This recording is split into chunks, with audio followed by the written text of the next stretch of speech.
Welcome everyone to the live Q&A with Dr. Rob. Dr. Rob is joining me tonight. Next week, I do have a special guest, so check that out on our schedule on the Seeking Integrity website. And as always, if you need help with something, TAMI at seekingintegrity.com. Tell me what you're looking for, and I'll do my best to help you find it. But Dr. Rob, it's Thanksgiving this week, and there's always lots of stuff that's going on with people and family situations, et cetera. So we'll see what the questions are. But the Can I tell first, you one more thing though? please. Mhm. When I was a kid, well, when I was a young man back in the 70s, we used to say that you were a turkey. You were a jive turkey. Well, So that was, Tammy, yeah, yeah. I Mhm. remember. So you're Yes, my I do too. jive turkey, Tammy. Yes, I've got my Grateful sweatshirt on. I thought it So, was Grateful Dead. I wasn't sure what it no, said. it's not Grateful Dead. So, yeah, that's a longer story. I went to the I'd love to hear that most boring concert I ever went to in my life. So, another yeah, time. yes. Okay. So, the first one is, Dr. Rob, I'm the betrayed partner. I have been separated from my husband since D-Day 12 weeks ago. He's talking about going to your residential therapy program. How would you know if he's making progress after he finishes the residential program?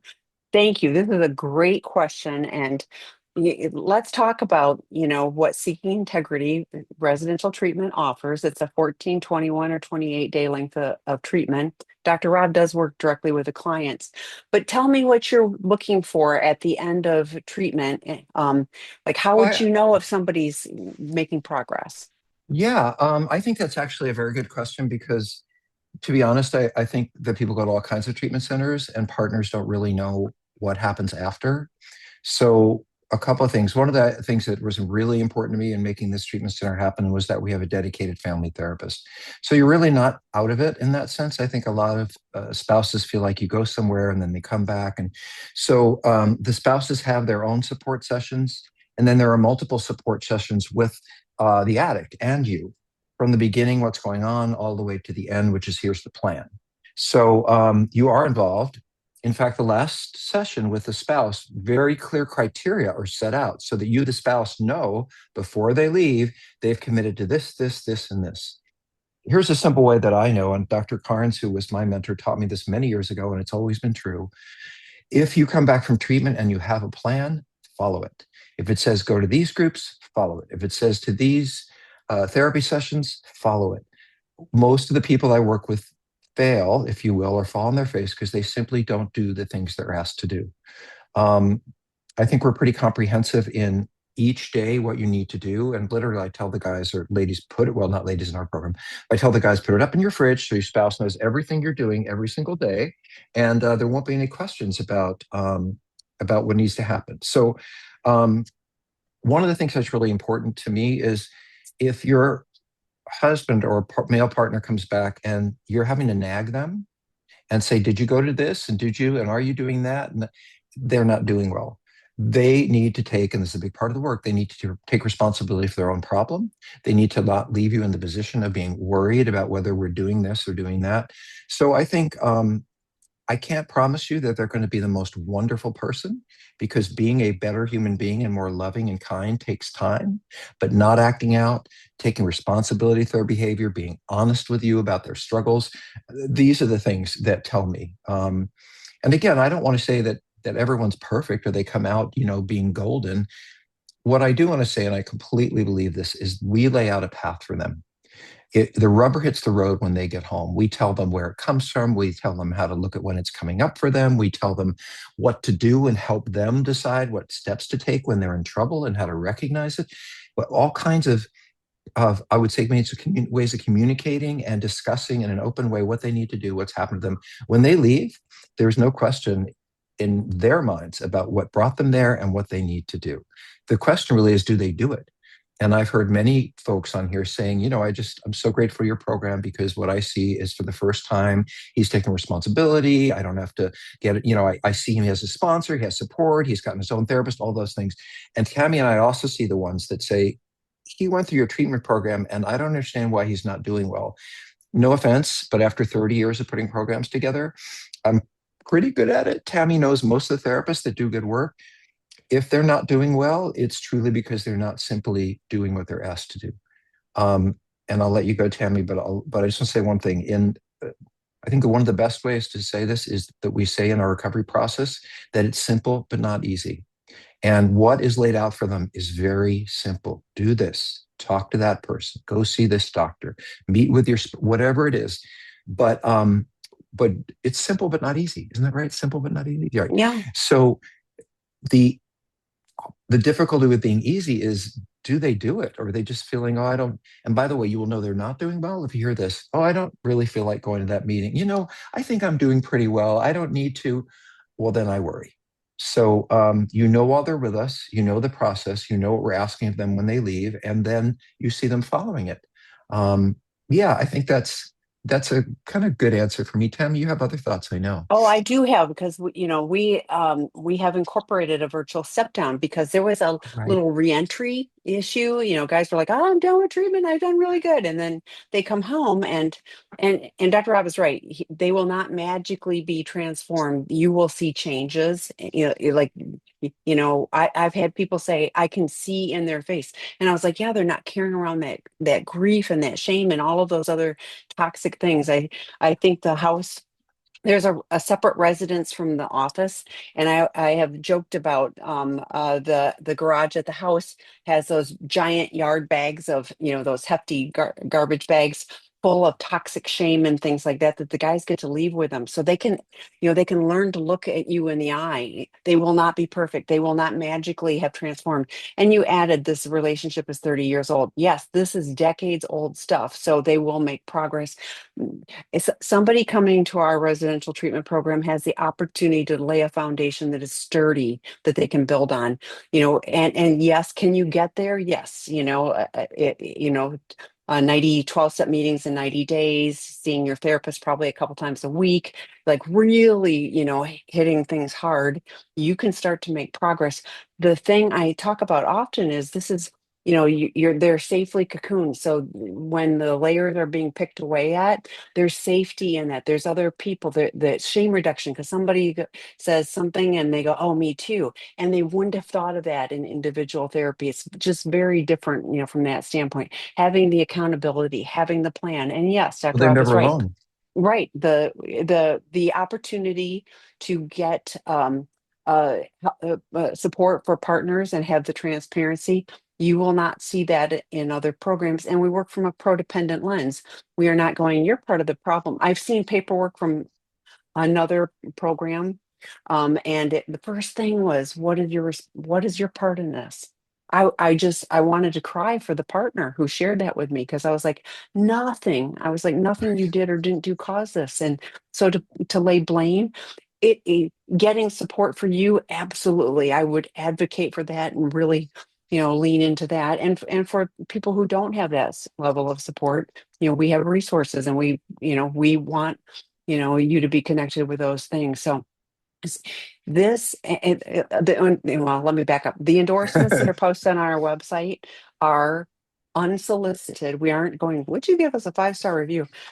Those are people that reached out, and I haven't looked at them in a bit, but when I was handling that aspect of it, they would just reach out with gratitude and share. And I would reach back out and say, may I share this anonymously on our website, or would you be willing to write something? And I always said, and you can say no. This was an ask, not a demand. And they would say yes. And so then we would post those anonymously on our site. So they are all people who reached out because they were grateful for the progress. And one that I loved was a partner who said, I don't know who this guy is that you sent me, but I'm keeping him. He's so much better than the version I sent you, the guy that I sent you.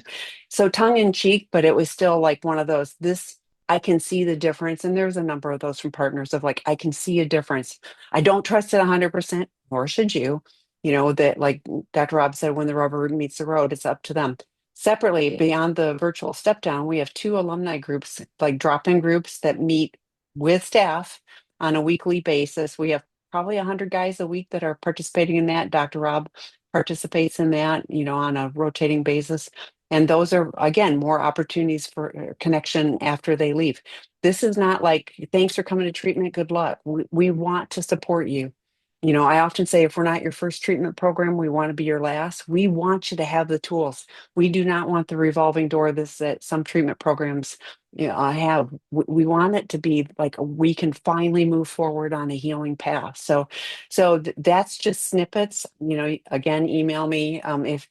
If you're already looking, you probably have the information on it, but reach out to us. We'll do our best to answer questions because we want you to have the help. And somebody coming now could start 2026 on a completely different foundation, and that's a gift. I will say, I happened to be in treatment. I entered a number of years ago, the day after Thanksgiving, and I was there until December 30th. And so I spent Christmas in treatment, and I whined. I actually tried to manipulate my way out of it, and my therapist, and I still remember looking at her face, and she said, if you give us this Christmas, I promise you, you can have every other one after this, and it can be good. I listened. She was right. And I am so incredibly grateful. So, for those of you that are going like, well, I don't want to give up this, what you're giving up, so to speak, is so meaningless in the broad scale. What you gain, with integrity and relationships and like not having to think about what lie I told, it's just like it's so freeing. You just don't know when you've got your head down in the addiction. So I invite you as somebody, on this journey, to choose to take that step. So anything else to Had some add? comments. Yeah, I did. I wrote some Please. notes. First of all, I'm not going to pro-dependence. I'm not going to promote. I will not promote our program if I don't think it's appropriate. And we do get calls from people who say, "These are my issues and those are my issues. Can you help me?" And the answer is no. We're pretty selective in that way.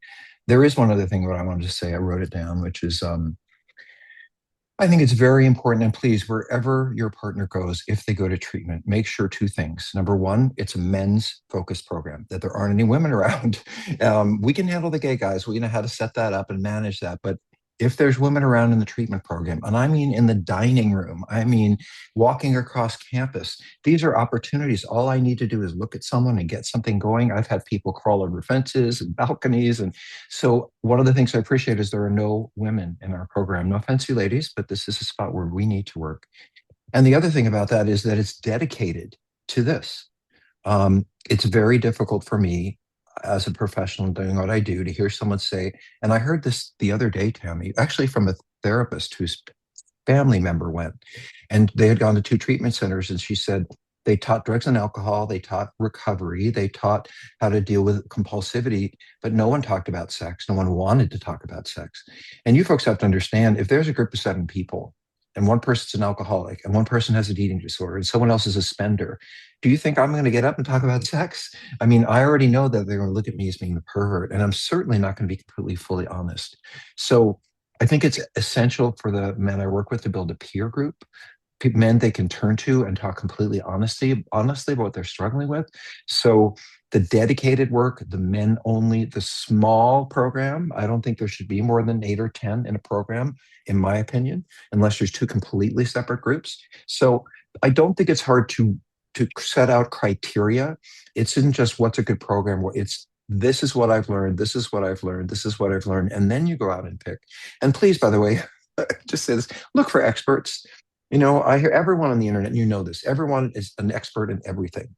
And there used to be a day when people would say, oh, what books have you written there? Oh, have you taught anywhere? Or now people say, oh, I love your website. I love what's on there. You say you treat sex addiction. So dedicated treatment, men only, small program, some kind of aftercare. Because as Tammy said, people fall on their face when they get home and they need some kind of ongoing support.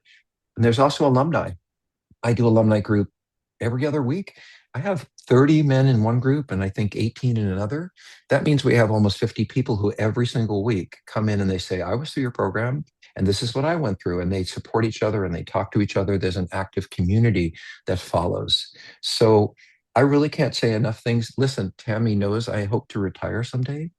And I got to tell you this, she says to patients, if you come to our program, we want it to be your last program, meaning we don't want you to Hmm. cycle back into Hmm. treatment. Well, I want Hmm. this to be my last program, and I put my heart and soul into it. So if you listen to the podcast, if you come here, I think you're going to get a sense of how the work is set up. So thank you for the opportunity to answer that. Yeah, and I did put why expertise matters, and you're right. Our program is not a boot camp. There are boot camps that we're not a 100-bed Oh, hospital campus. We're also not a program where the clients go back to a hotel situation. There. I mean, like I said, safely cocoon. We have an awake staff member at all times.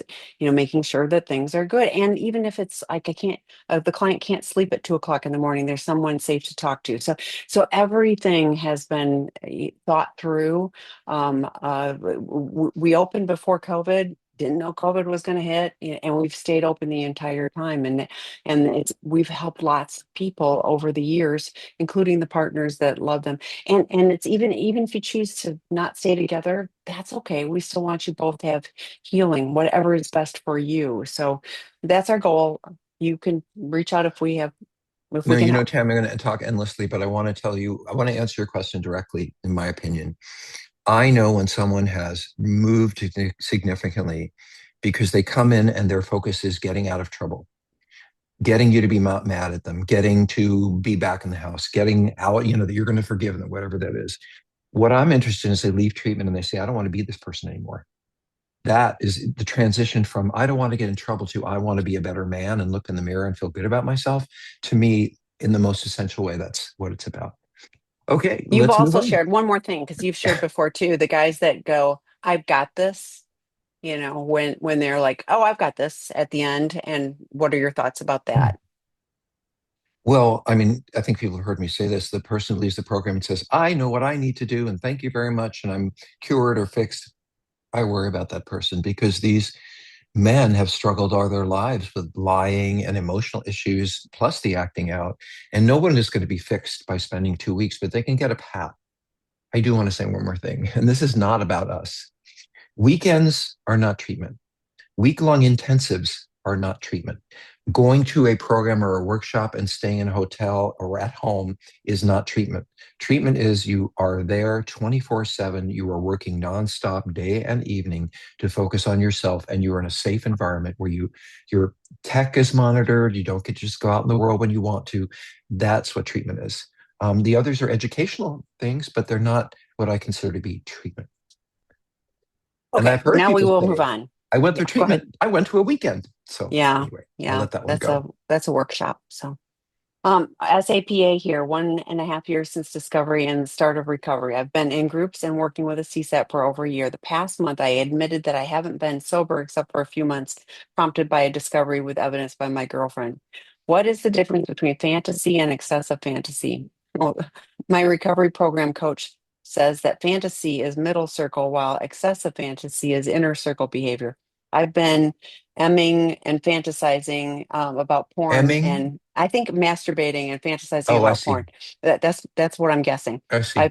Porn I've previously watched, and previous women I've had sexual and physical contact with. The most common time I do this is when I'm angry at my partner. I previously told my partner that I don't fantasize unless I'm looking at porn, and she didn't believe me, and now here we are. Hmm. Well, there's a Yeah. couple of questions in here and I'm glad to Yes. jump in. First Yes, of all, please. yeah, so let me first say we create a plan for people. And the inner circle is what absolutely is a violation of your addiction. I went out and I used porn. I hooked up with someone, whatever that is. There is a middle circle, which is kind of like the warning signs. And so, yes, if I'm looking at a lot of people going by and I'm really objectifying and I'm looking on, perhaps Instagram or other programs and getting into not okay. And, depending on the person's behavior, that may be inner circle behavior, looking at any kind of online images. But nonetheless, we have warning signs. So you can't stop me from fantasizing. They say in one of the 12-step programs, it may take years for the lust of the mind to drain away. It may take years for the lust of the mind to drain away. What that means is that I can't control my thoughts, and I've been thinking about this stuff forever. So am I going to think about it? Yes. Am I going to have fantasies about it? Yes. Acting out is doing something. And I really, after educating for therapists for so many years, it's very frustrating to me when someone says, well, if you look at this for 3 hours, if you think about this for 3 hours, it's a problem. But at 2 hours, it doesn't work that way. What matters is your actions. That's what matters. What I see is someone who's been lying, cheating. Sorry, guy. You've been lying. You've been acting out. And I'm blaming your partner, I have to say, because there's an implied, well, when I get angry at them, that's when I act out. It's not their fault. And it doesn't mean you can get angry at them and go for a walk. You can get angry at them and divorce or leave. But the choice to get angry and act out, number one, if you say that, that's like blaming your partner. Well, I don't want you to do anything that gets me angry because then I'm going to go act. It's a threat. It's an implied threat. And they didn't do anything. I don't care if they make you furious, but the choice to act out is yours. And I told my partner that I don't fantasize unless I'm looking at porn. She doesn't believe me. You fantasize all the time. You're a sex addict. Don't lie. Don't lie to her. Don't lie to us. And don't lie to yourself. And this is me being very clear. I think you're don't really get this. And to monitor your thoughts and say, oh, I thought about that. That's a therapist who I think needs a little more education because I don't know what excessive is.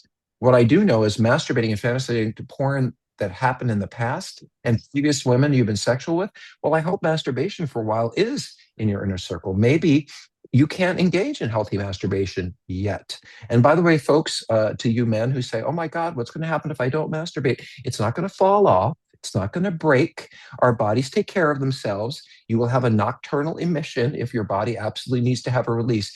But I really hear someone, I'm listening to you, you're not on top of this. And I don't know what else you need to do. We do teach a porn addicts 101 course. Maybe you need to take a course.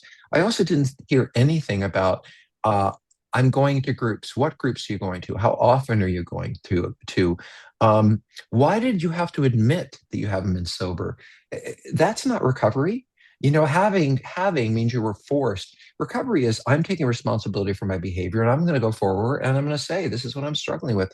So, with all due respect, I hear lying, I hear blame shifting, I hear blaming fantasies rather than reality and blaming your partner. So I think you have a lot of work to do. And listen, we have a residential program. If you want to come in and look at the reality of your life, but and God bless you for doing this work, but you're never going to get sober. You are never going to get sober unless you put your head on straight and take responsibility for all this. And if you don't have the support through your therapist or you don't have support through your 12-step program, reach out. I do consultations for 2 hours. I am glad to sit down with you and your partner and talk about what I hear. And in case nobody has gotten this, I'm very clear and I don't pull punches. If you want to get well, I will help you get well. If you want to play with it, as I'm sorry, but that's what you're doing here. I can't help you. I will get in your face and say, what the F are you talking about? So, with all due respect, a year and a half since discovery and the start of recovery, maybe there was a start, but I don't hear a follow through. So, and I want to say this for you. I'm sorry. Like, I have a lot of empathy. I'm not just straight in your face. I do have compassion for the struggle. I am sorry it's so difficult. It wasn't difficult for all of us, but that's why we have to be even more determined. Not to say I'm not going to do this, I'm not going to do this, but to take actions that are going to create change. Um, so I don't care whether you do it when you're angry at your partner or not. That's your problem, not hers or his. So yeah, Tammy, you want to jump in there? Be kinder I than me. will, I will, I don't know if I can be. I have huge empathy for your partner. Like, Mm. and she was right. She didn't believe you and she was right. But I do think you're really lying to yourself, and so I have empathy for you for that. But, this is this is an opportunity to stop lying to yourself. Denial, I'm like Deborah, I don't hear anything about like I'm working the 12 steps. I'm sorry, but you're at step one because you're still thinking that you can somehow manage this. I had to laugh at the excessive fantasy versus fantasy. I was like, okay, let's change things. Well, let's say it's drinking. Like, I'm only drinking. I'm not excessively drinking. Well, what changes? How do you measure that? Like, it's all hurtful. There is no there's no safe, for any of this. And I'm with Dr. Rob. Masturbation or inner circle, at least for a while. Sometimes for some guys, maybe it's never going to be safe. Maybe that's the thing. But you're masturbating to porn recollections. That's the challenge with fantasy and porn. It's like you can do instant recall, and so interrupting those thoughts is extra work for you, and I don't hear that you have enough support yet, maybe not enough willingness yet. I hope so. I mean, and we have, I did put the link for our residential treatment program, and I also put the link for the porn addiction 101 work group that starts next week. That could Mm, be a start. And if you are not attending S groups, on 2/7 of 24, Scott and I did a webinar about how do you navigate the S 12-step groups, because it's different than, alcohol, you go to AA. With this, there's, I'm on the board of directors for SCA, Sexual Compulsives Anonymous, but there's SPAAS, LAA, PAPAA, et cetera, et cetera. And so finding the healthy means, we did a whole webinar on that. We also did one on, and that was this year in March, on what real recovery is. I would invite you to watch that webinar. These are previously recorded. I'll put a link to the previously recorded webinars, but those could be useful for just, kind of reframing. But that work group, Scott does a great job of teaching those work groups, and those are foundational. But yeah, deceiving yourself that you're in, that you're starting recovery. Real recovery takes 2 to 5 years, and you're still acting out. Like, I'm sorry, but you're still acting out, and like you can't have all of the rewards of recovery if you're not in recovery. So, I can't invite you strongly enough, but I will I'm sorry, I do. want to Yeah, add one no, thing, please. which is Yeah. um, if I'm fantasizing about behaviors that I previously engaged in, I'm probably going to go back to them. I'm not talking about fantasizing, oh, this person looks attractive or wow, on the street. I'm saying if you are actively fantasizing and masturbate, I think you're reinforcing. You're actually giving yourself pleasure to a fantasy that you say it's a behavior you want to avoid. But every time you think about that ex-partner or whatever that is, you're having pleasure. So trust me, it's not true with every thought or every kind of sexual issue, but with this, you're going to end up back. What do they say in drug addiction? If you don't do the work, you're going to end up right back where you started. Oh And yeah, yeah, yeah. doesn't mean And you're going to and not I think about using. You're going to want to use. It's in your head. But what do you do about it? Sorry. right, right. Yeah, a lot of this is the better foundation. It's like building a house. You build a house on, on quicksand. Guess what? You don't have a house. You have to build that solid foundation. And the more you do that is the opposite, that's why Dr. Rob was talking about, it's simple, but it's not easy, because we're looking to do things completely opposite of what we've done in the past. So the better foundation you build, like, having Mm. when you're triggered, like when you're mad at your partner, guess what? You pick up the phone, you text some. Like in today's world, you don't even have to use a landline and call. Like, you can text somebody and go, "Hey, I'm triggered." Like, you can listen. I have guys that have said, "I every time I'm triggered, I listen to a podcast rather than relapsing." Great. We have so much content that you can quick use. You have your emergency kit, so that you're going like, "Hey, I'm like, I want to choose differently." Dr. Eddie Caparucci talks all the time about slow everything down. Addicts, we're compulsive. We will automatically go do, and then we're going, how did that happen? So it's like, I'm going to use my executive part of my brain, and I'm going to think about this. I'm going to make a choice, and so it isn't like, well, it just happened. No. Once we get to a point where we've got some tools, then it absolutely is a choice. Before we ever have tools, that is just our best strategy at coping. But you're a year and a half in, you could have done the 12 steps multiple times. Like, I don't hear what you're doing that would be different, that would give you that foundation so that you can move forward in a different way. Again, inviting. This is, all of this recovery is an invitation. Like, not everybody chooses it. Lots of people don't, and suffer the consequences, and it spills over to all of their loved ones and everyone they interact with too. You have an opportunity to do things differently. So, I wanted to okay, say, please. these are good questions. We don't have a lot Yeah. of questions. So, Tammy said something very, very important, I thought, which is when you say, what is treatment about? What are we doing residential treatment or treatment in general? I have thoughts 30 years in. I have fantasies. This doesn't go away. What happens is I know what to do. I don't say, oh, I have these fantasies, what I'm going to do. I keep telling myself not to. I learn the fantasy is information. If I put my hand on a stove and it hurts, burns. That's information. Don't put your hand on the stove anymore. What should I do? Cook with a glove, whatever it is. If I start fantasizing about the behavior and I know it's caused pain anymore in the past, I need to say, oh, that's going to cause pain. I need to call someone. I need to go to my therapist. In other words, the thought isn't going to go away, but what changes is how you learn to recognize it and say, oh, I need to do that instead of what I used to do. And that is part of what we call relapse prevention is saying, you're going to have thoughts. What are you going to do with them? How are you going to manage them? And by the way, Tammy, would you tell people you talk about these wonderful webinars? Where can they find them? I put it in the chat, but you can go If to the people are Seeking. listening and Yes, right. you can go to the Seeking Integrity website on the homepage, scroll down, and it says free resources, and it'll flip you over to where all the drop-in groups, where the links for the live webinars. Because if you're watching this on our YouTube channel, come join us live. And then the podcast, and then the previously recorded webinars. You'll see all of those things. Blogs, we have books, we have just a ton of resources. We have lists of 12 steps. So if you haven't yet explored the 12 step, we have a list where you can click a link and find your local groups, but also the online groups. There's a bunch of different ones that are opportunities.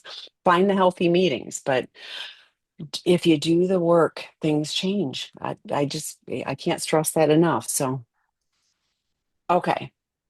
Betrayed partner here with addict partner. What are the best tools for helping a sex love addict develop object constancy so that they hold the relationship in mind even when triggered? A lot of Well, what I just shared is like, yeah, like, but yeah, well, let me what are say your what thoughts? object constancy is. Okay, please. And I've said this before, I've been married 25 years. My husband and I have been together 25 years. And we'll have our 25th anniversary, by the way, on the 10th of February. Tammy, a little note, you can send us some flowers. But in any case, You're so funny. well, I feel, well, hey, I never said I couldn't ask for what you want. So let me go back to the answer. Constancy means this. When I go shopping, and I've been doing a lot of shopping lately, the holidays are coming, and I say, oh, that's a nice shirt. I'd really like that shirt. The next thought in my head is, I wonder if my partner would like that shirt. I wonder if it would look good on them. I wonder what shirt they would like. In other words, I go around in the world and I don't just have me in mind. Constancy means I also have my partner in mind. And Tammy will talk about one of the, she really believes in one of the podcasts where one of our guests said, I know a relationship is a healing place when someone, and by the way, to all of you, all 47, I know I am healing when I make a decision based on what is best for us. I don't go out there and say, oh, I'd like this or I'd like that. I mean, yeah, you need some paper. Okay, you go buy the paper, but anything meaningful that might affect the relationship, I have to say to myself, and it's not just sex, do I want to buy that car? Do I want to spend this money? Go to your spouse and say, what I know the best and highest thing is if we agree together. And how many addicts go off and say, well, I love this phrase. I'm all for the program today. We would rather ask for forgiveness than permission. We would rather ask for forgiveness than permission. Oh, I'm sorry I went out and spent all that money. Would you forgive me? How about I go to you first and I say, would it be okay if we spend this money? So I do want to say the other part, which concerns me because I don't think it works that way, which is holding the relationship in mind is not going to stop me from acting out. It's not. Knowing what to do and how to manage it. Thinking about you. Listen, when I want to act out, the last thing I want to do is think about you. I want to put you out of my mind so I can do whatever I want and not feel bad about it. I also don't want you partners to think that you're the key. That if I just think about you, I love the people I love, and I would move away from them in a heartbeat. It was heartbeat. I'd move from them in a heartbeat to go do what I want to do because I don't have them in mind. And even when I do as an addict, if I have you in mind, I'm thinking about how am I going to get around them? How are they going to not know? How can I get away? Because you cannot be the key to our healing. Do I love you? Yes. Do I want to keep us safe? Yes. Do I want to make sure that I don't do things that hurt us further? Yes. But when I feel like acting out, that all goes away. How many people have gotten a DUI who said, oh, I love my partner. I know I shouldn't drink, but that bar's right there and I'll just stop in for one. I know one more thing. I'm driving down wanting to act out. I'm driving to the massage bar. I'm thinking, oh, what would my therapist say? What would my spouse say? But boy, does that fade into the background with the idea of, oh, look what I'm going to go do. So even if we were able to keep you in mind as a focus for what would keep us acting out, when we're headed down that road, you just fade away because all we want to do is go have that drink. So I want to keep our relationship in mind. I want to keep it in mind because of the good things and the things we share and the things we love. I want to take my troubles and challenges to people that I know will be able to support me without putting all the stress and pressure on my spouse. So I know my partner has me in mind when they check things out with me that are important and don't make their own decisions on their own. I know they have in mind when they go out in the world and they say, you know, I thought about this thing and it made me think about you. And my actions of the world, I think about us before I make decisions, not just me. So yeah, that's how I covered it, Tammy.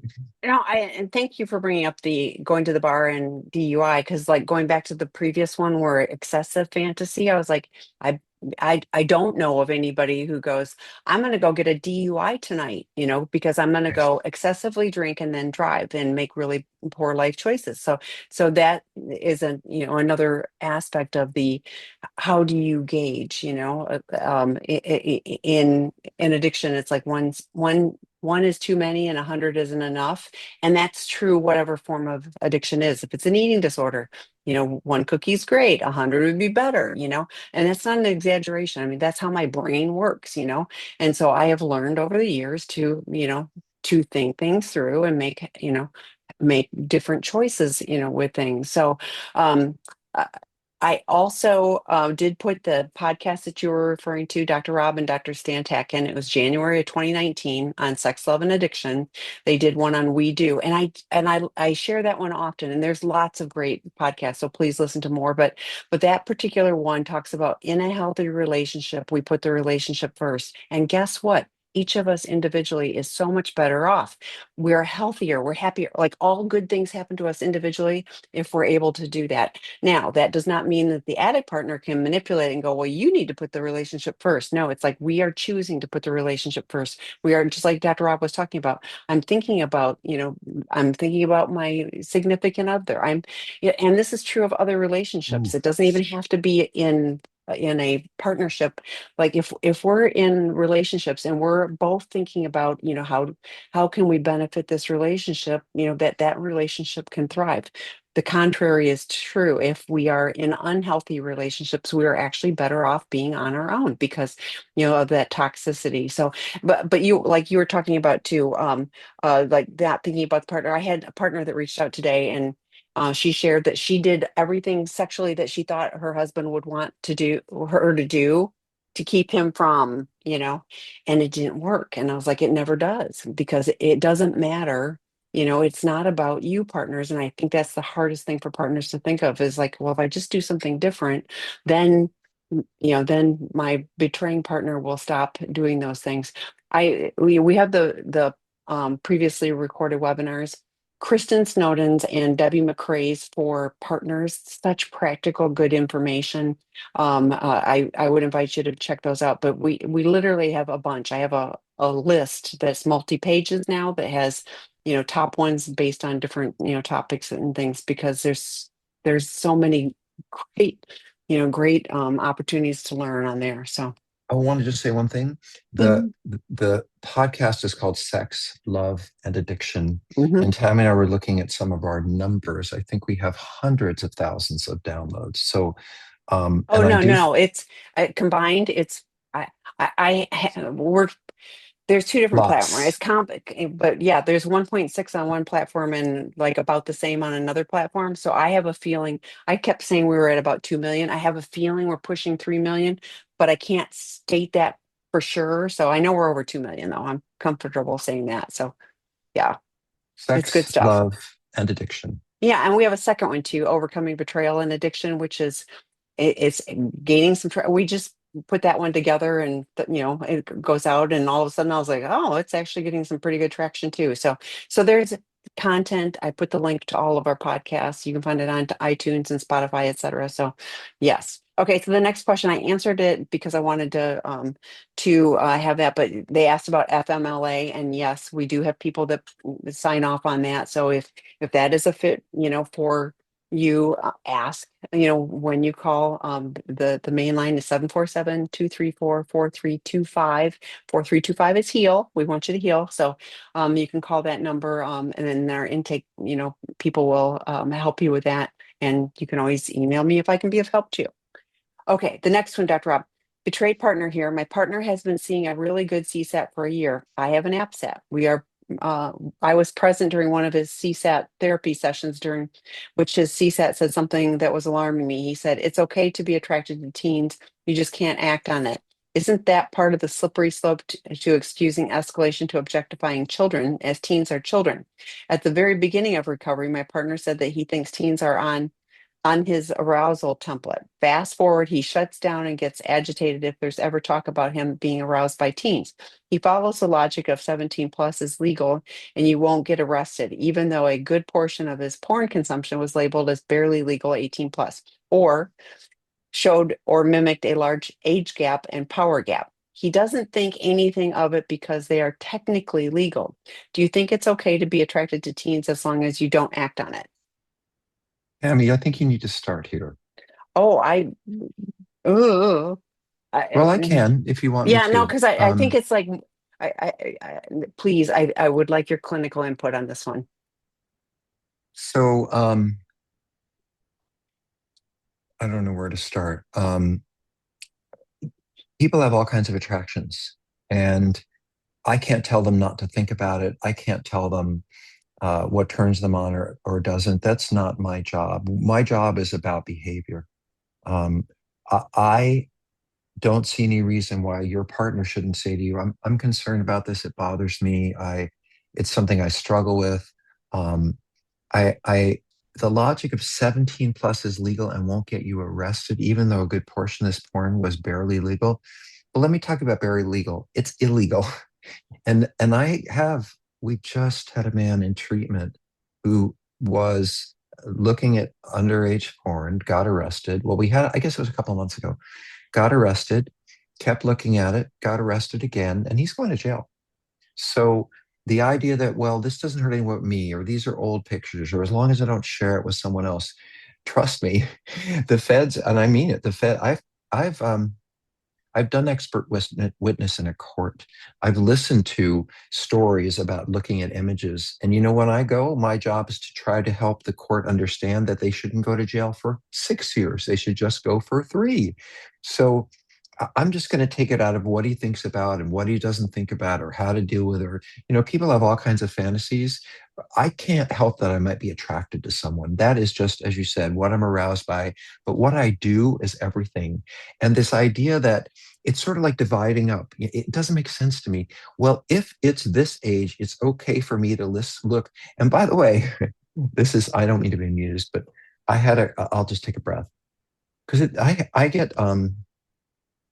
get deeply sad about this because when I'm in treatment and someone talks about looking at a 16-year-old and another guy in the group has a 16-year-old, I watch I watch the whole group just be devastated by it. It's one thing to say I'm attracted, it's the other thing to say I'm looking.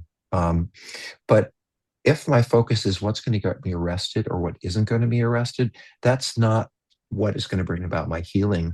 It's not what I did. I'll say that in this way. Um, I maybe drink wine or I drink whiskey, but I'm still an alcoholic. I may drink once a week or 5 times a week, but I'm still an alcoholic. So what you think about and what you fantasize about is not going to get you in trouble, but going and having those drinks, that is. So what I was saying that there's a teaser arousal, but I want to answer one piece of this. Um, he didn't think anything of it because they're technically illegal. Do I think it's okay to be attracted? I can't help what people are attracted to. Do I think it's okay? No, I'd rather that people didn't have illegal and harmful attractions. And I've worked with a lot of people who do, but they haven't acted on it. They didn't look at that porn. They didn't look. And the part that scares me is, well, as long as it says legal, let me tell you, these sites, Do not check someone's driver's license to make sure that they are legal. There are plenty of 16 and 15-year-olds who say, oh, I'm an adult, but they're not. And I've had clients say, well, I thought the website would protect me. I thought the website would screen people. They don't. And unfortunately, that's a whole thing, political thing when you talk about protecting the safety of our kids and the porn that's out there. I'm not against porn, but I'm against younger people having access to it, a whole other issue. But I can't control my attractions. I control how I manage them. I also want to say that this is sex offending fantasy. When you act out with someone underage, they are not old enough to give consent. It's if I violate someone and they haven't, I have sex with someone they didn't want to, it's offending. I don't have consent. And if you're not old enough to consent, then you are violating them. Then it's a form of sex offending. What you're saying here is this man has sex offender fantasies. That is concerning to me because I don't want, please, folks, I do not want to mix up sex offending from sex addiction. Most sex addicts don't offend. Most sex addicts are not into that. Most sex addicts, if they ever do, it's an escalation over years. They're looking and looking and looking, and then they cross the line. But someone who's dedicated, looking for it, is turned on by it, they have a much higher responsibility to work on themselves. I'm not just going to hurt my spouse. I'm just going to hurt someone out there. I'm going to get arrested and I may escalate into much more harmful behavior. So, anyway, I have, again, tremendous empathy for you as a partner. You have to live with this reality. And trust me, there are so many stories I've heard about the knock at the door and the FBI coming in and taking Oh, every they don't device. knock. They don't Yeah, they knock. don't They knock.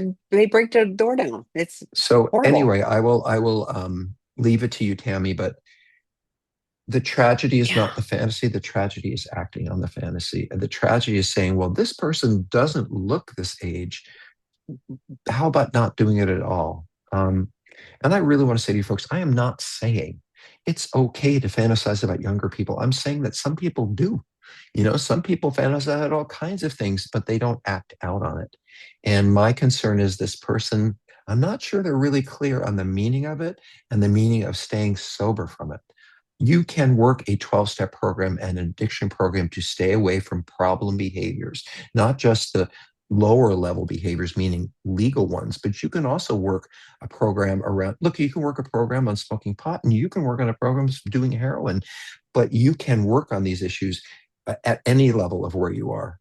So, Tammy, I wanted you to give some thoughts. Yeah. So, and she added, for clarity, barely legal 18 plus, meaning that's how the porn is labeled as much porn is, not that he's watching known underage porn. And like Dr. Rob said, doesn't Who matter what it knows? says. Yeah. Like they're not screening and going like, show us your legitimate, ID. So we know that you're over 18. Uh, I think where I got caught on this one is that he's defending. Like it's like because he gets upset about, that where was it? He's being defensive. It's okay to be attracted. You just can't act on it. And then it's like, and my partner said he thinks teens are on his arousal template, and he shuts down and gets agitated if there's ever talk about him being aroused by teens. And to me, rather than like and he's only a year in, I get it. So, but on some level, it's like, yeah, all of this is not okay. It's not okay. And whatever, even if it's legal, like if you're a porn addict, porn, whatever age is not okay.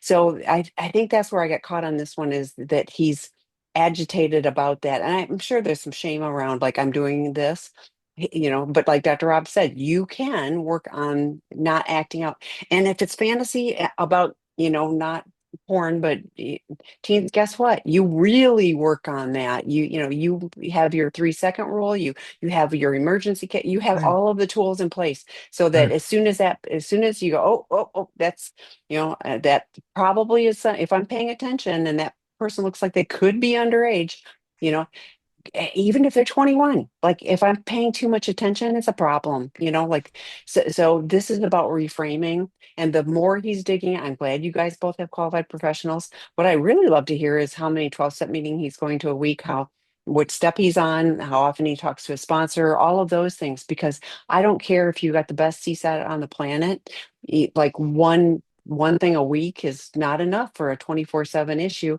where our brain, our thinking is the crazy stuff, we have the ism even if we're not acting out. So, And I wanted to reinforce um, this is a higher level problem. In other words, you get you arrested, not just disappointed. That means how much harder I have to work on it.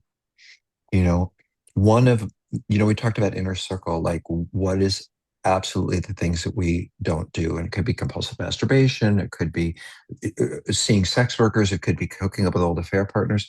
But I'll tell you what my absolute first inner circle was. It was, I'll never forget it. It has always been the guiding light for me.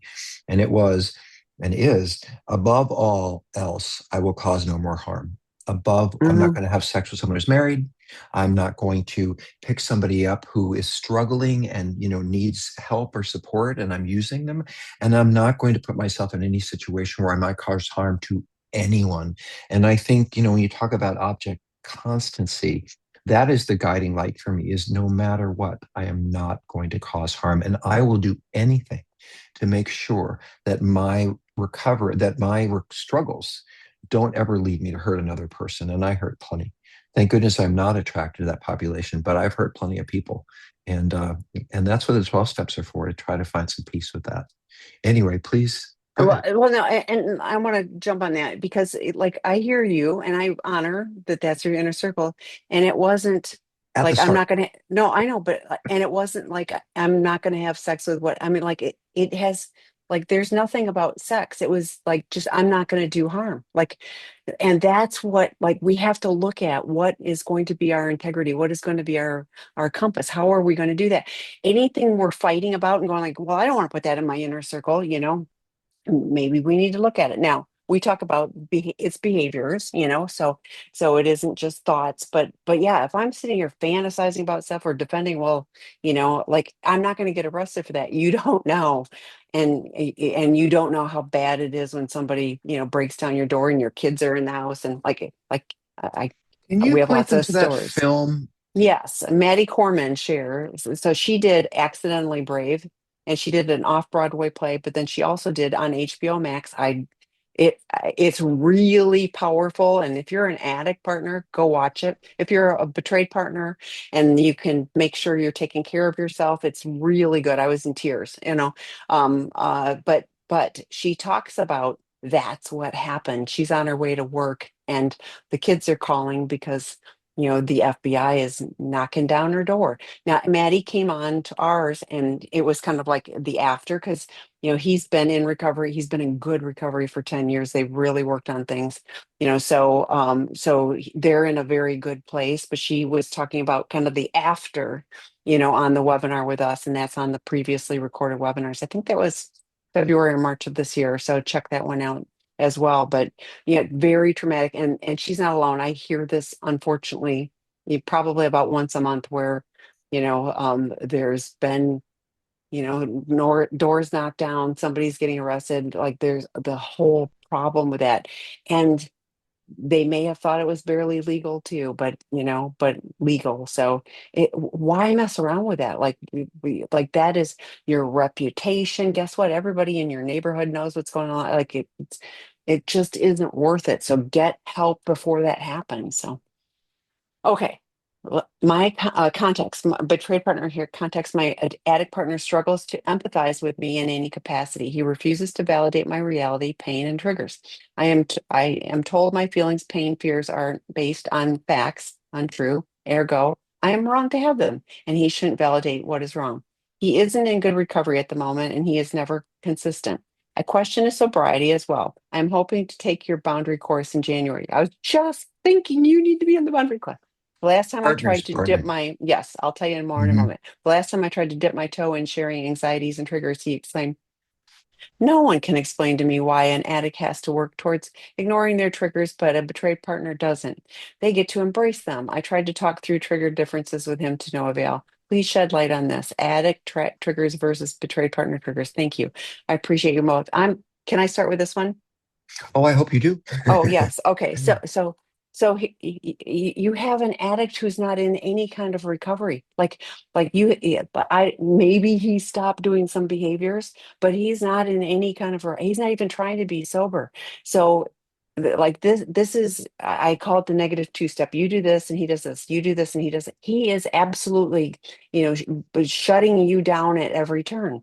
So I would invite you to stop wasting your energy on trying to get him who is not going to, he's not going to, until he gets, if he ever does, in any kind of recovery. So the healthy boundaries, yes, I'm sorry you missed the one that started in November, but they're 2 sessions in. So wait till January. But Debbie McCrae has lots of videos on our previously recorded webinars. That would be a starting point, but she will help you if you're on in the work group, identify what you need to do to take care of you. She can say a 4-part talking boundary and just I have to think about the different parts. But rather than trying to get him to do that, like you're beating your head up against a brick wall. And even the whole thing of like, well, I don't understand why I have to pay attention and you don't have to. Good for you to pay attention to your triggers so that you can go get help and support and with somebody who actually is going to help you and support you. That would be your tribe of people. Debbie also talks about she had her friends, and like if she needed this, she called that friend. If she needed that, she called that friend. She had, the ones that were warm and fuzzy. She had the ones that would, help her hold her boundaries. You find the people who actually can support you, not someone who is actively, trying to shut you down. One more thing, Dr. Rob does an expert consultation for couples. This would be a great situation when you guys are stuck in that. Like there's stuff going on, and having his insight and ability to identify what your issues as a couple are, and what could be useful for you to engage in. And he'll tell you more than me, but there are some couples where he's going like, this person does not want to do anything. So betrayed partner, what are you going to do to take care of you?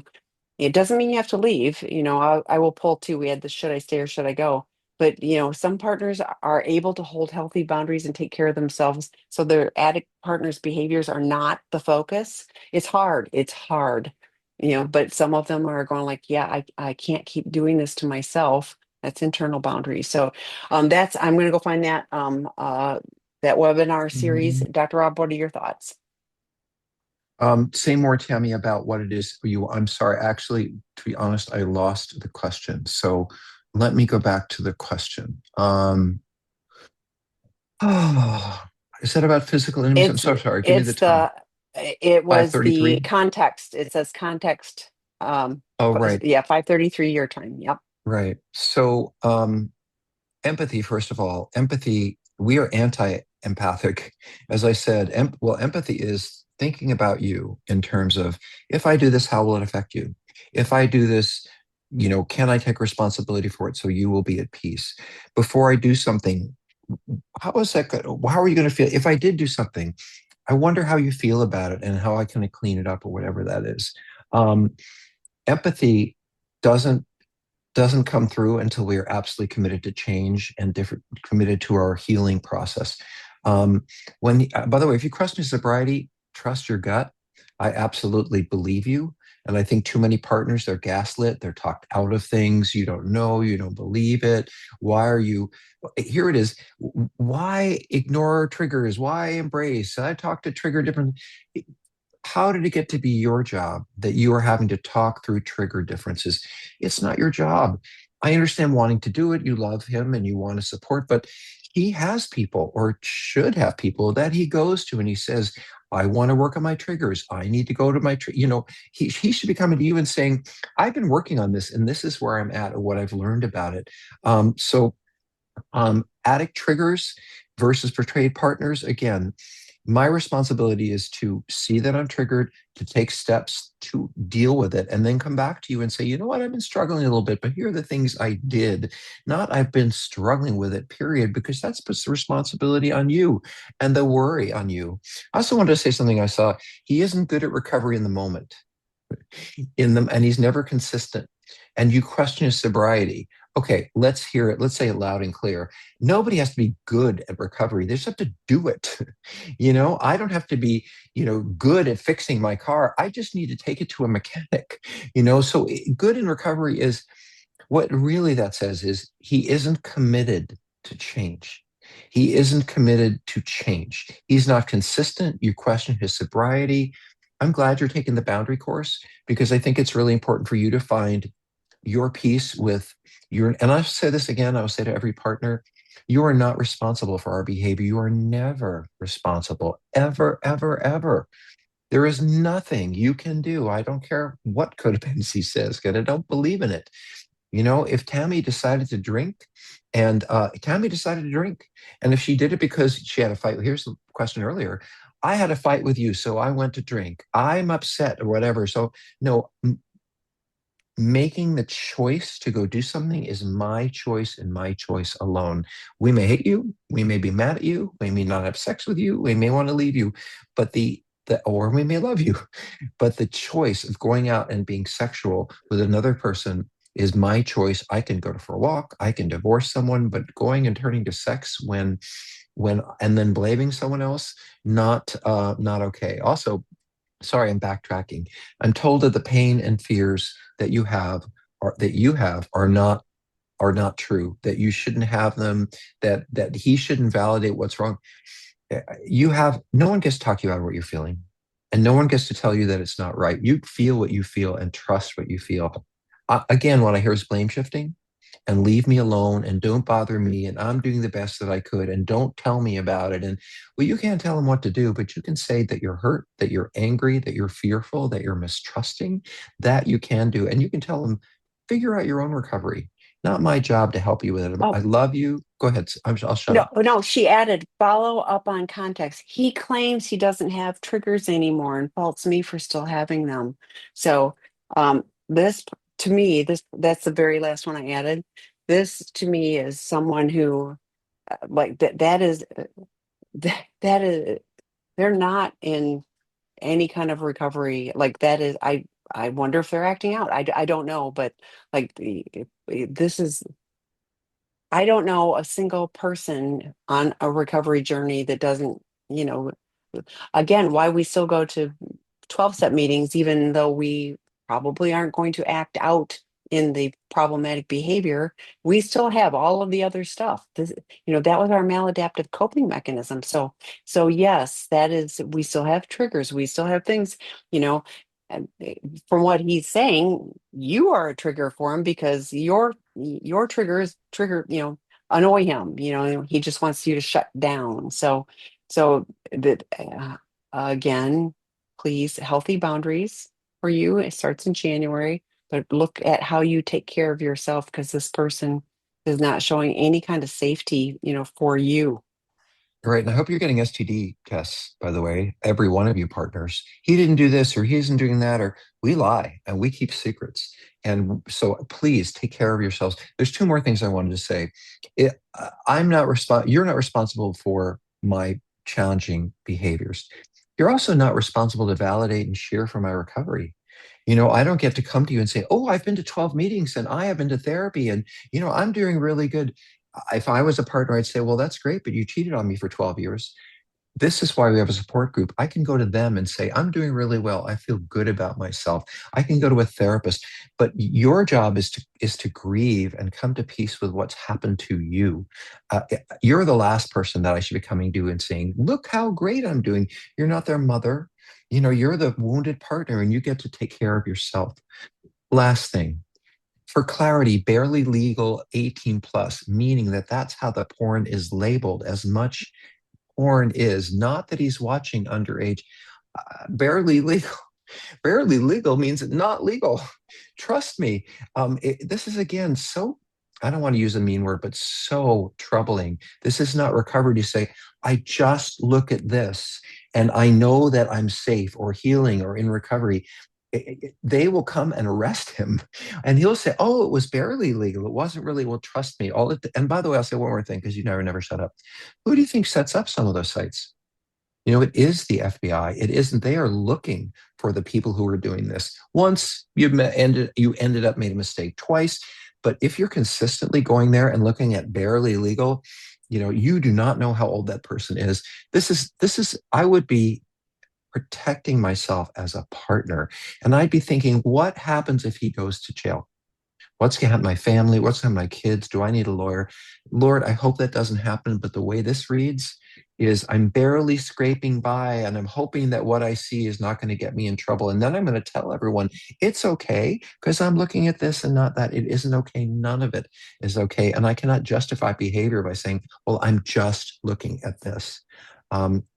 Glass of wine or whiskey doesn't matter. It is not okay. Anyway, I do want to say to you, addicts, I hope you're working hard, and we are so challenging to you here. But I want to say there are some of you out there who are doing really well, who are working really hard, and I really respect that. And it ain't easy. And your partners may not feel great about it. They're just hoping you're not lying and cheating. But as a recovering person, I can say, I got your back. Reach out anytime. Nobody calls, nobody writes. But if you reach out to Tammy, I'm always glad to drop a note or respond to you. Yeah, and I just have you in my prayers and thoughts. It is holiday season, and even though people may be listening to this, in the middle of summer, um, I want your families to be at peace. I want your families to find reasons to feel grateful rather than concerned. So anyway, Tammy, good to see And you. you can, I promise, if you're willing to do the work, like this does change. I promise it can if you are willing. So thank you, Dr. Rob, as always. So Good next to week, see Dr. you. Rob is off. I've got a sub for him, a special guest. So join us. But we've got some other things. Troy Love is Wednesday, so join us. He and I are going to be on this week before Thanksgiving. So join us. Bye, everyone. Bye, guys.